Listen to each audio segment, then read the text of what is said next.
All right, welcome again to Footy Matchups. This is Luke, and we have Jack here as well. Hello?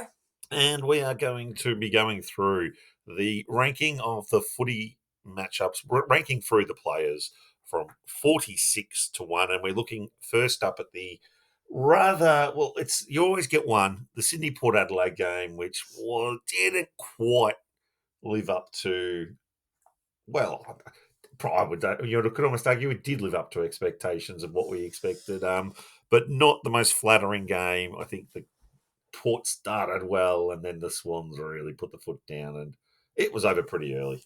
Yeah, it was. I had decent hopes. I thought Sydney were going to win, and as expected, they did win pretty cruisily. Heaney again, best on ground.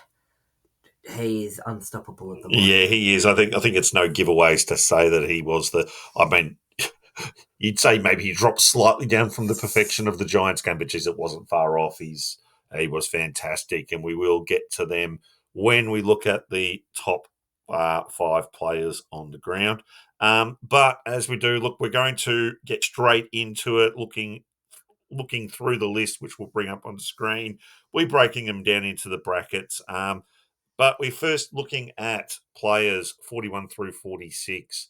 And I think perhaps part of the story of the game we can see with players 41 to 46, in particular, Logan Evans, Darcy Byrne-Jones, who were two excellent players in their fantastic win against the Yeah. Hawks. Byrne-Jones had no impact. I, I don't know. I mean, look, Houston looks like he's gone. What do you reckon about Byrne-Jones in the future? Where is his best spot, Jack? Because he was very good against Hawthorn. I Yeah, believe he he did a did great very job. well. Yeah. He's been a very good player for a while now. So I think that he probably will want to. They'll probably want to keep him. Yeah. So Port would be better off with him in the side than without him. I think he had a poor game la- last Friday, Oh, but look, he's definitely in he's this. He's yeah. definitely in the starting team. But where is he better on the halfback flank? Is he better as a forward?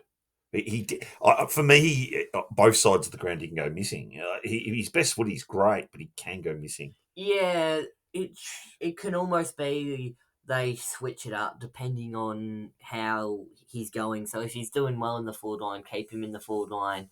Uh, but if he's not doing well in the forward line, move him to the back line. Yeah, and look, it'll be interesting to see how they go. But yeah, looking at that list, look, 5 out of 6. The only player in the bottom 6 players on ground that we had was Ryan Fox, who was the sub. Yeah, So very tough.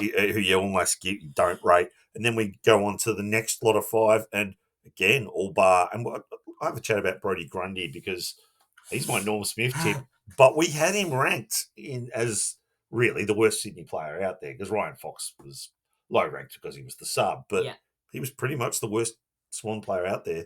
But the rest, again, Jones, who we rated highly in the Hawks game, Radagalia, who, yeah, he's another interesting. Zerk Thatcher had a point, and Royoli, who was as good as anyone in that Hawks win. yeah. Their defense went missing for a lot of the game. Port Adelaide. Yeah, I mean, Zerk Thatcher struggled, didn't he? Yes. He battled. Radagalia forward or back. I mean, I guess that's they moved him forward because they were struggling up forward, and now Charlie Dixon's retired. He, I think he showed at Geelong he's not good enough up forward. But Yeah. what do you think? Can he make it as a backman? I'm not sure if he's in their starting 23. If Port want to be a premiership contending side, then I'm not sure if he'll be able to make it into their starting 23. We almost don't want him to be. Like, Yeah, he's one of those players where good for depth, but if you're walking into the starting team, your team might not quite be good enough. yeah, But I prefer him as a backman than a forward.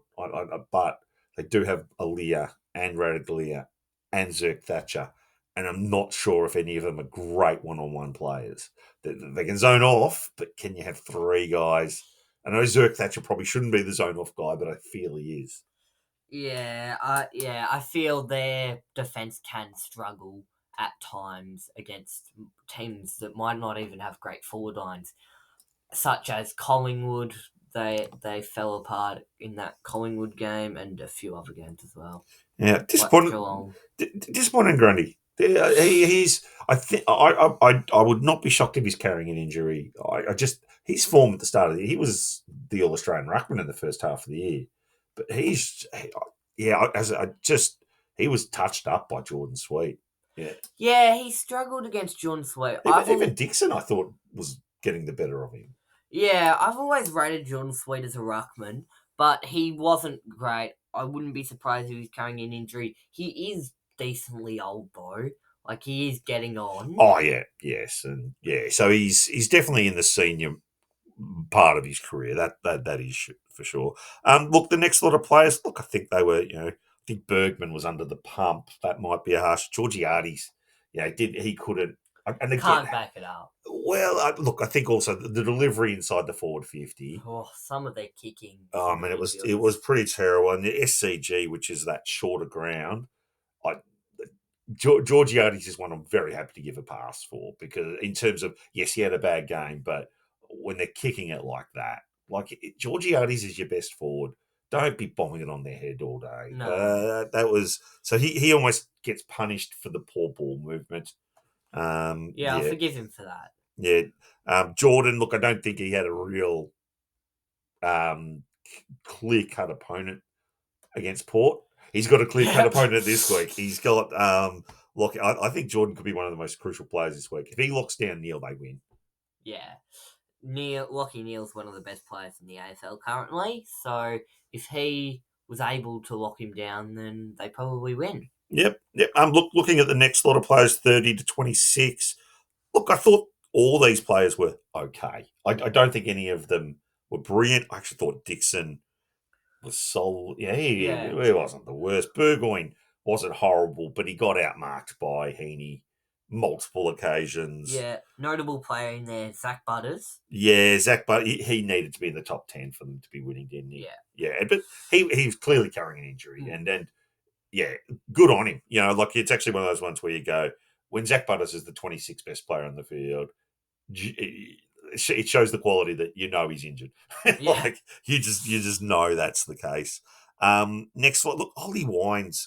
He could have had a big game. He just couldn't kick those shots from 50. Yeah. Another one of their midfielders who had chances, had glimmers of hope and glimmers of spark, but just didn't have the polish on it. Yeah, And with entries inside 50, just missing shots, their disposal efficiency was poor. yeah. And look, Rosie, geez, he's dropped off this year. He's not the player he Yeah. was. He was. It was Horn Francis, Butters, and Rosie. It really feels like Horn Francis, Butters. Then you've got your Wines and your Rosie and Yeah, Horn Francis has taken a step above Butters and Rosie in this year, in my opinion. yeah, I'd agree with that. I think Butters could be injury related. Butters could be right. But I do agree that Rosie it's probably the game you expect, but he was just okay. Yeah. Yeah. I think one to note there. I think Cunningham was on. I think he might have been the man on Rioli. So Locked him down. yeah, locked him down. So he absolutely did his job. Look, the next lot of five. Look, I actually thought Drew and Horn Francis had a good crack of the Port guys. McDonald was solid. Roberts, some of his kicking. Yeah. Oh, Like he bombed one 60 metres right on the chest of a City player. It's just like, yeah, I think it was Port can't Heaney. beat them. Yeah, and it was just when he did that, and it was like, gee, for a guy who wasn't close to being in the top players in the side, he was impressive. I could after that game, I was like, okay, I see why you've pushed out the likes of Taylor Adams. I get that now. It's efficiency like that probably pushes Taylor Adams out the side. Yeah, and Adams' kicking skills is not his strength. Let's face it. He's a tough in and under. The next five before we go to the top 10, row bottom, excellent. Papley, you loved him. Look, he was fiery and strong. I thought both McCartan and Melican, they were helped with the delivery, but they smashed the Port forwards. Boak was pretty good. He was good. He was as good as any Port player out there. He had a crack. He had a crack. All right. Well, we're gonna look now, I'm going to break it down a little bit further as we look at the top 10 players from the Sydney Port Adelaide game. All right, it's Luke and Jack here, and we are about to look at the players we have ranked as the top 10 players in the Sydney Port Adelaide preliminary final. And we're going to kick off with number 10, Jake Lloyd. He is just the ultimate, just racks up the positives. I know he takes a lot of the kick ins, but he's just your rock solid halfback flank. He's Sydney's Corey Enright. Yeah. Solid player, like, wouldn't expect him to win a Norm Smith, but a very crucial player for that side. Yeah. He would. I don't know how many coaches votes he got. He's not really a Brownlow, but he's just rock solid. You know what you're getting.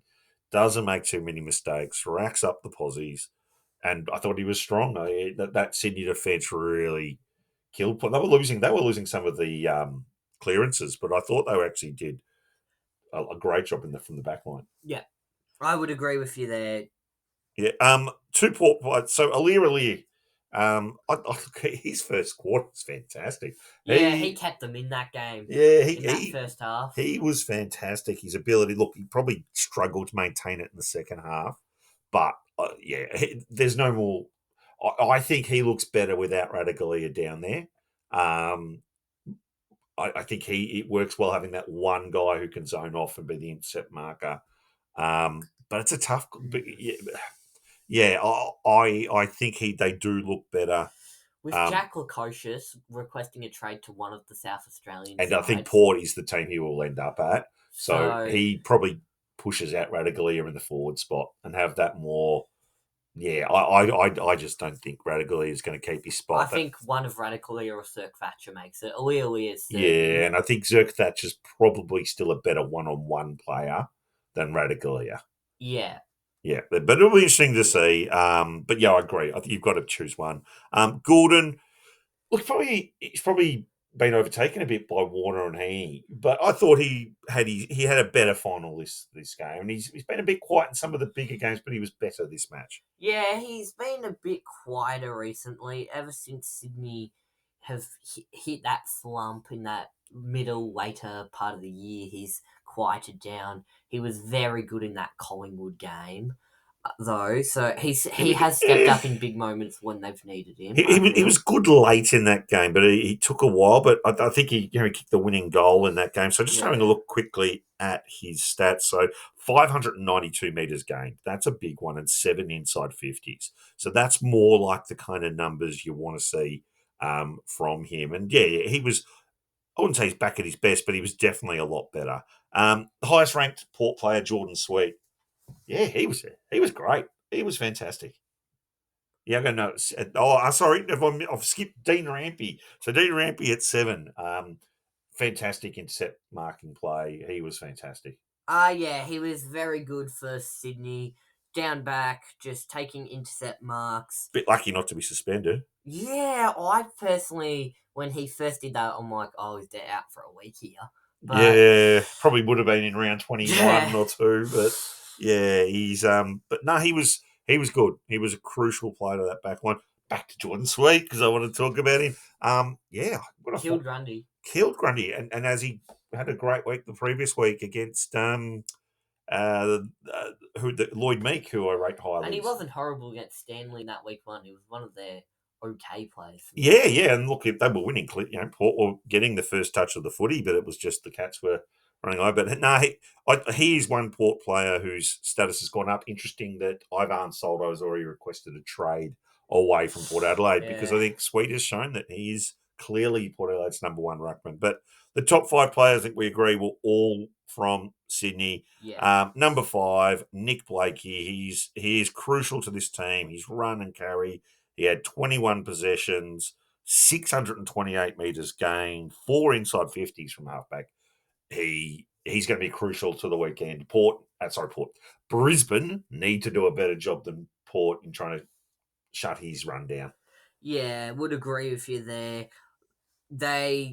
He can run a muck of teams if they don't pay attention to him. He's got the skill, he's got the speed, so yeah, he's got some good intercept marking qualities. He's not a one-on-one defender to say. No, So he's your more running with halfback flank. with Yeah, Brisbane's tall forwards, it could end well for Brisbane, but if they are not able to chase him, it could end poorly for Brisbane. yes, yeah, absolutely. The next player is Ollie Florent, who had a really 5 inside 50s, 365 meters gained.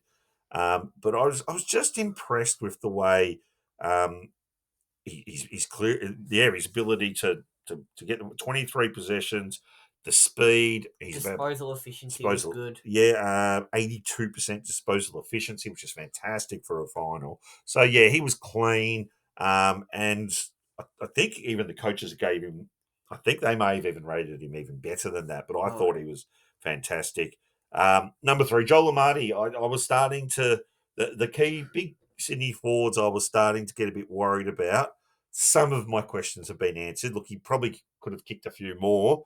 I think it was 3-2 and an out in the full, but yeah. he had a big presence, and he it looked like the guy who kicked 9 against Adelaide. Yeah, when Joel Amati's firing, he's the best forward, the best key forward for Sydney, and one of the best key forwards in the league, in my opinion. Like, to kick 9 in a game, you have to be a very Yeah, good player. but it's very Hit and miss. it's a bit Mason Cox. When it's on, and when it's not, it's way off.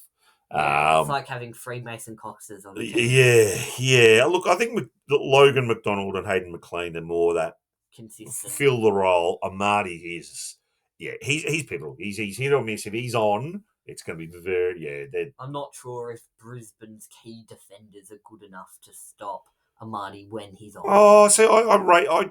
Yeah, well, it depends who he gets. Depends if he gets pain or Andrews. Yeah, big difference there. And that's one we'll talk about with Brisbane about what call they make there, because Payne was clearly the one struggling. He's injured. We're not professional footballers, but Payne is a quality footballer. He is injured. He's clearly not 100% fit. Yeah. Good on him for playing there, but he is the one key defender who could be exploited quite easily. Yeah, I would agree with you there. Number two, Chad Warner, the third quarter in particular. So it's Yeah. just his ability to get those goals, intercept, take the game on, and really run clear. I thought he was outstanding and a clear second best for me. So yeah, look, 5 inside 50s, 5 clearances, 533 meters gained, 21 disposals, 2 goals. It's exactly what you would. What they'd be hoping for. Yeah, couldn't really ask much more from him. He's ever since that Collingwood game, he started stepping up more. Tends to be the case with a lot of the Sydney midfielders since that Collingwood game. That's Yeah, boosted their they really confidence. turned their form around. They had I think it was Essendon. They had a slow Yeah. start, but then ran over the top. Then The Adelaide game was a Adelaide, bit of a slow start against the Giants, but then came that back steamroll and with then that looked led. really good this game. Yeah. Number one, well, it has to be only one man. Isaac Heaney, 24 disposals, 2 goals. Mark of the year. We're Collingwood supporters. Elliott and Hill had the best marks in the home and away season. That was the best mark of the year for me. He was incredible in that Yeah. Giants game. But 2 goals, 24 disposals this game. Again, not quite as strong as in the Giants game, but that's like trying to pick which one of Dusty Martin's Norton Smith's was better. He's marking again.